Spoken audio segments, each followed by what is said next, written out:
এই লজ্জা থেকে জাতিকে বাঁচানোর জন্য আমরা ওয়াকআউট করেছিলাম। মাননীয় স্পিকার, আমরা আশা করেছিলাম সরকারি দলের পক্ষ থেকে আমরা এই জন্য একটা ধন্যবাদ পাব।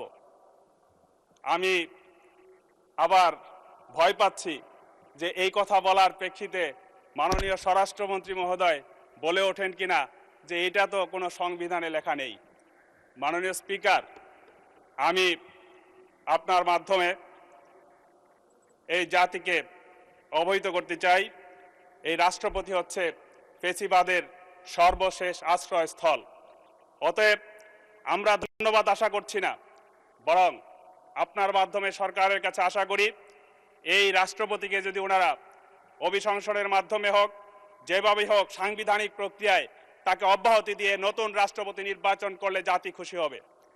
মাননীয় স্পিকার, আর জাতি খুশি হবে, আমরা ধন্যবাদ চাই না, বরং এই যে অধ্যাদেশগুলো জনগুরুত্বপূর্ণ, বিশেষ করে গুম কমিশন, বিচার বিভাগের স্বাধীনতা সহ যেই প্রতিশ্রুতিগুলো আমাদের জাতির সামনে এই সরকারি দলের ছিল, সেই অধ্যাদেশগুলো আইনে রূপান্তর করবেন, তাহলেই জাতি খুশি হবে। মাননীয় স্পিকার, আমি এর পরবর্তীতে মাননীয় স্পিকার সামান্য আপনি কিন্তু আমার শহরেই বড় হয়েছেন, অতএব আমি আশা করতে পারি এই সময় মাত্র আমার 2 মিনিট আছে। মাননীয় স্পিকার, আমি শহীদ রাষ্ট্রপতি জিয়াউর রহমানের কথা উল্লেখ করতে চাই। উনি বাংলাদেশের রাজনীতিতে প্রাসঙ্গিক। আমি উল্লেখ করতে চাই কেন প্রাসঙ্গিক, আমার বন্ধুদেরকে আমি একটু বিবেচনায় নিতে বলবো। কারণ উনি প্রাসঙ্গিক এই জন্য, উনি সাহস করে বলতে পেরেছিলেন যে আমাদের সীমান্তের ওপারে কোনো প্রভু নেই, বন্ধু আছে। মাননীয় স্পিকার, আজকে যদি সংসদ নেতা মাননীয় প্রধানমন্ত্রী এই জিয়াউর রহমানের দেখানো পথে উনি পথ চলেন, তাহলে বাংলাদেশ পথ হারাবে না। মাননীয় স্পিকার, আমরা আশা করতে চাই যে এই রাষ্ট্রপতি জিয়াউর রহমান কেন প্রাসঙ্গিক, আমরা যদি একটি বিশ্লেষণ করি তাহলে দেখব উনি যেমনভাবে উনি একজন মুক্তিযোদ্ধা ছিলেন, স্বাধীনতার ঘোষক ছিলেন, উনি অসংখ্য মুক্তিযোদ্ধাদেরকে সংগঠিত করে এই জাতিকে ঐক্যবদ্ধ করার চেষ্টা করেছেন।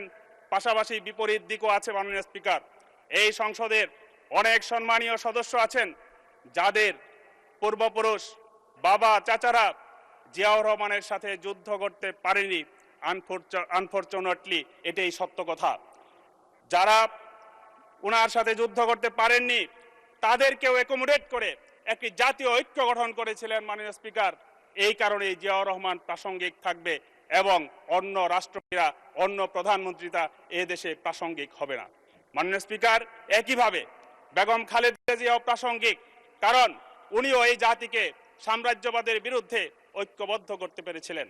কিন্তু আমরা দেখছি, দুঃখজনক হলেও সত্য, আজকে এই বাংলাদেশকে আবারও কয়েকটি শব্দের মাধ্যমে গুপ্ত, সুপ্ত অথবা রাজাকার এইসব শব্দকে আবার উস্কে দিয়ে আজকে যেইভাবে জাতিকে বিভক্ত করা হচ্ছে, আমি মনে করি অতীতের মতো এই শব্দগুলো আবার ব্যাকফায়ার করতে পারে।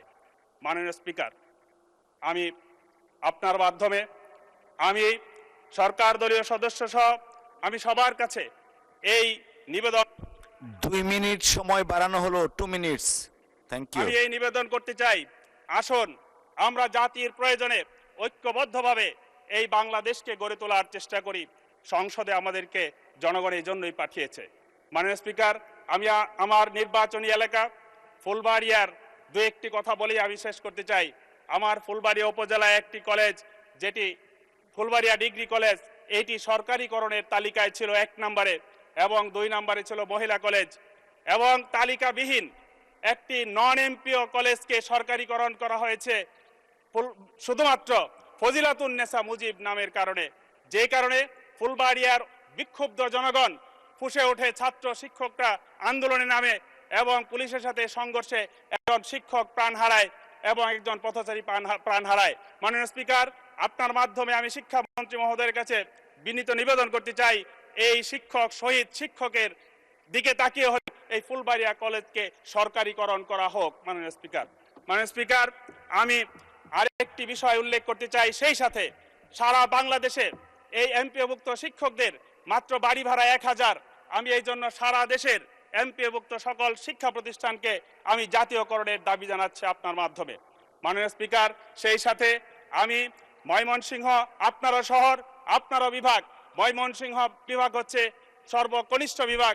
এই বিভাগে একটি বিমানবন্দর, আন্তর্জাতিক বিমানবন্দর স্থাপনের জন্য আপনার মাধ্যমে আমি অনুরোধ করছি বিমান এবং পর্যটন মন্ত্রীর নিকট। কারণ এখানে অলিম্পিক ভিলেজ আছে, এখানে ভালুকা, ত্রিশাল এবং ফুলবাড়িয়ার কিয়দংশ সহ সেখানে শিল্পাঞ্চল আছে, ইউনিভার্সিটি আছে, অসংখ্য শিক্ষা প্রতিষ্ঠান আছে। এখানে একটি বিমানবন্দর বিশেষ প্রয়োজন। এই জন্য বৃহত্তর ময়মনসিংহের অধিবাসী হিসেবে আপনারও প্রয়োজন। আমি মনে করি জাতির প্রয়োজনে একটি বিমানবন্দর সরকার অতি সত্বর বাস্তবায়ন করবে। আপনাকে